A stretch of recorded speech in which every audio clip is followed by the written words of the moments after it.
Bonjour à tous, bienvenue sur Radio Clé de Vie, la radio du développement personnel, accompagnée de son web magazine, maintenant vous le savez. Je suis accompagné pour cette émission de 15 minutes entre nous, la vie selon Michel, avec Michel Poulard. Bonjour Michel. Bonjour Alex, comment vas-tu? Et bonjour à tous, bonjour à tous les auditeurs qui nous écoutent en ce moment. C'est un plaisir de vous retrouver. Et puis toi aussi Alex, bien entendu. Quand même, j'ai eu l'espace d'un instant un doute. Oui, bah tu es l'hôte, donc oui, Par forcément, obligation. voilà, il faut être civique un minimum, hein. Alors, les semaines précédentes, on a vu l'optimisme, l'audace, la chance, le lâcher-prise, le charisme, parce que tu es fabuleusement charismatique. C'est toi qui le dis. Le changement, moi, je suis pas le seul à le dire. Et on va voir aujourd'hui la persévérance. Pour en arriver là où tu en es arrivé, est-ce qu'il t'a fallu beaucoup, peu ou pas du tout de persévérance? Ouais, j'aime beaucoup ta question. Alors, si je dis peu, je pense que je ne serai pas crédible, Ah ouais, ça y est, le ou changement. alors je bénéficie d'une aura et d'une chance extraordinaire. Non, non, il m'a fallu beaucoup de persévérance pour arriver à être ce conférencier que je suis aujourd'hui, qui voyage dans le monde entier et qui donne là pas loin d'une centaine de conférences à l'année. Oui, il y a énormément de travail, énormément de déceptions, énormément d'apprentissage, énormément de rencontres.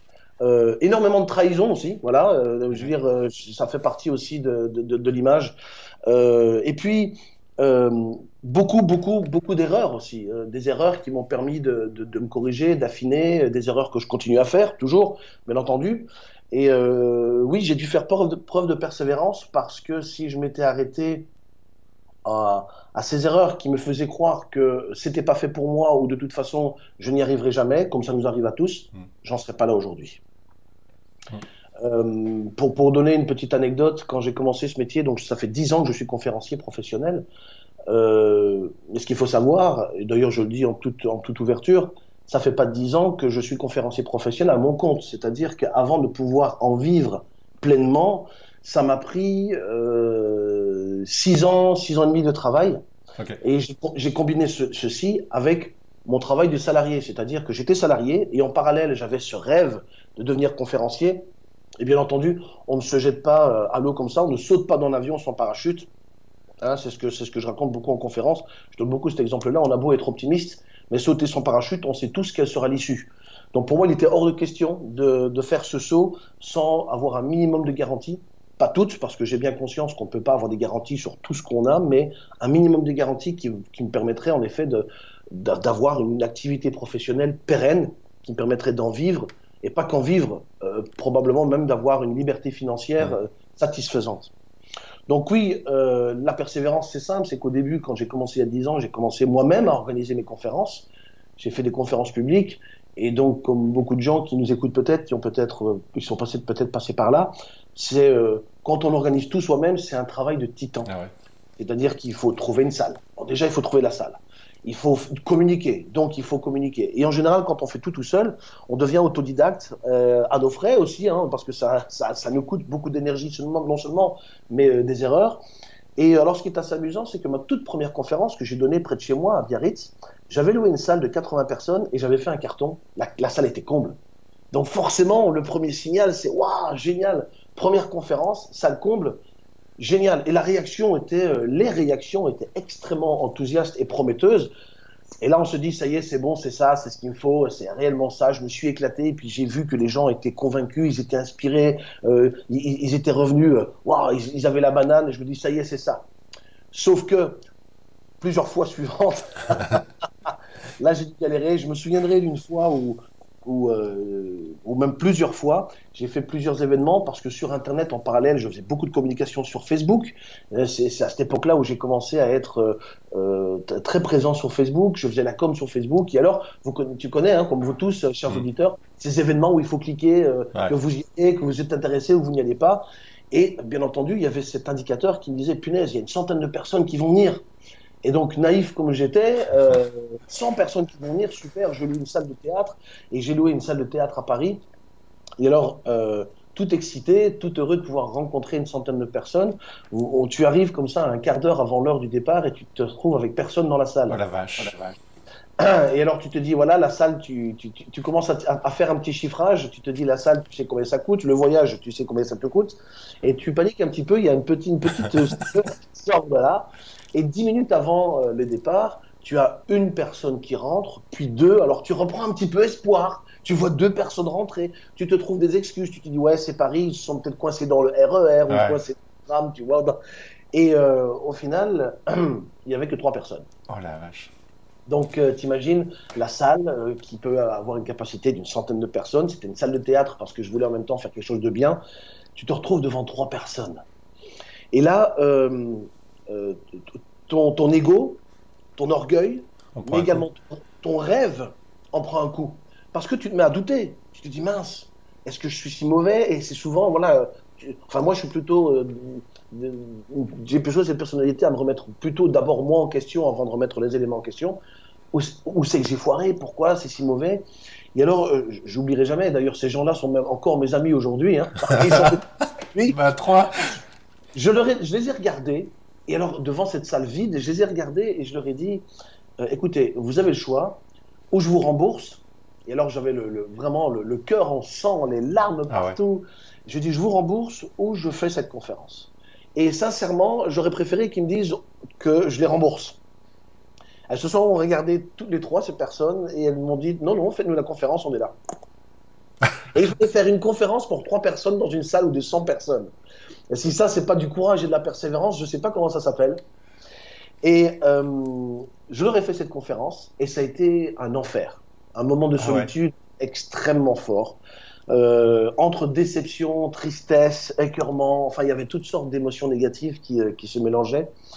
À un moment donné, je me suis dit, je ne peux pas continuer comme ça pendant 1 heure, faire ma conférence dans cet état d'esprit-là. Et j'ai changé mon mode de fonctionnement. Et en un instant, je me suis dit, juste par respect pour ces 3 personnes qui sont venues pour toi, fais comme si la salle était pleine. Et le fait d'avoir changé cette vision intellectuellement, j'ai mon énergie qui a instantanément changé et j'ai fait une conférence comme s'il y avait 100 personnes. J'y ai cru. Je me suis menti, certes, mais en attendant, ça a fait un super truc. Et ces 3 personnes, gentiment, à la fin, m'ont fait une mini standing ovation. C'était drôle. Voilà. Tout ça pour dire que, oui, la persévérance, c'est le genre de trucs qui me sont arrivés et qui auraient pu me pousser à dire j'abandonne. Ouais. Et ça m'est arrivé plusieurs fois. Parce que quand tu te trouves face à une salle comme ça, la prochaine émission, elle va porter sur le stress, justement. Donc, on va pouvoir revenir sur tous ces aspects stress, parce que là, j'imagine que tu as pu en vivre. Mais quand tu arrives comme ça, où tu as 3 personnes, clairement, en termes de persévérance, de remise en cause, ça doit être assez puissant, dans le sens où, oui, tu te poses vraiment la question, mais qu'est-ce que tu fous là? Oui, c'est surtout le retour qui était pénible. J'étais en voiture et j'en ai chialé, j'en ai pleuré. Ouais. J'en ai pleuré parce que je dis, oh là, outre la tuile financière, mais bon, ça se récupère assez vite, ça m'a pas ruiné non plus, mais c'est surtout la déception, tout le monde peut s'imaginer ici qui nous écoute en ce moment, vous faites une fête d'un événement, vous vous réjouissez d'un événement et tout tombe à l'eau, il n'y a rien qui se passe comme prévu, voilà, et c'est exactement ce qui se passe dans tous nos projets. Alors on parle de la persévérance. J'utilise cette anecdote pour expliquer que, et je pourrais en expliquer plein d'autres, pas seulement pour le métier de conférencier, mais dans tout ce que j'ai pu faire dans ma vie. Je veux dire, dans une vie, on fait parfois preuve de persévérance ou pas. Ce qui nous permet d'avancer avec persévérance, c'est la vision et la certitude que nous avons, et c'est d'arriver à se voir réussir. Ouais. Et surtout de réaliser, et ça c'est vraiment très important, et ça c'est une vision aidante qui nous permet de rester persévérant, c'est la vision qu'on se fait d'un échec. Ce qui va nourrir le découragement et ce qui va mettre la persévérance dans un coffre qu'on n'ouvre plus, c'est qu'on pense que l'échec est la fin de tout et qu'un échec est une preuve qu'on ne va pas y arriver. Non. L'image qu'on se fait d'un échec va vraiment déterminer si oui ou non on va persévérer. Et c'est là où le secret de la persévérance, c'est l'un des secrets, il y en a plusieurs. Si tu es convaincu que l'échec n'est qu'une étape, ou ne sont que plusieurs petites étapes vers le succès, si tu prends conscience que toutes les personnes qui ont réussi sont passées par des échecs. Si tu prends conscience que des champions sportifs, avant d'avoir des médailles d'or, ils ont perdu des centaines de combats, des centaines de matchs avant d'avoir cette médaille d'or, si ces gens abandonnent, ils ne seraient jamais devenus ces personnes avec ce succès qu'on leur connaît. Et ça, c'est vraiment très, très important. C'est vraiment très important, c'est cette vision que l'on se fait de l'échec. Si pour nous l'échec c'est la fin de tout, c'est sûr que la persévérance va vite disparaître. Alors après on peut faire la différence entre la persévérance et l'obstination. Oui, intéressant ça justement. On me demande souvent quelle est la différence entre être persévérant et être obstiné. On les connaît tous ces gens qui, quoi qu'il arrive, continuent, et alors on leur dit mais attends, et alors tout leur environnement leur dit et prouve que c'est absolument pas ce qu'il faut faire. Il y a des gens qui sont obstinés, et ils y vont, et ils se prennent des râteaux, et ils se prennent des murs, et ils se prennent des portes, et ils continuent. Et ce qui est intéressant, c'est de faire le distinguo entre est-ce que c'est vraiment de la persévérance ou est-ce que c'est de l'obstination. Alors je vais peut-être faire une petite définition de ce que c'est pour moi l'obstination. L'obstination est la petite sœur de la persévérance. C'est-à-dire que c'est une énergie qui nous permet de continuer quoi qu'il arrive. Ouais. En revanche, l'obstination devient quelque chose de négatif à partir du moment où vous vous rendez compte que ce projet pour lequel vous pensez persévérer commence à vous détruire. Et à partir du moment où ça commence à vous détruire, pour moi, ce sont des signaux qui indiquent que vous êtes en train de vous obstiner. Parce que si vous êtes en train de persévérer, ce qui va nourrir la persévérance, c'est que vous avez des signaux qui vous disent que vous avancez. À un rythme peut-être différent, que ce soit rapide ou lent, peu importe, on avance. Et quand on avance, on a toutes les raisons de dire je persévère parce que j'évolue, je monte.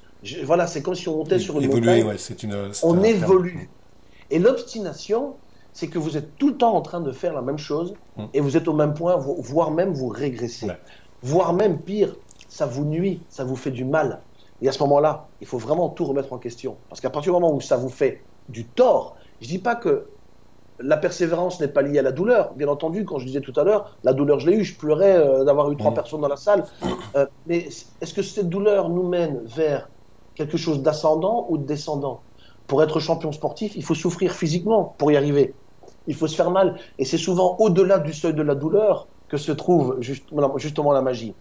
Mais si cette douleur n'est que douleur qui nous mène vers le bas, eh bien pour moi, c'est l'obstination.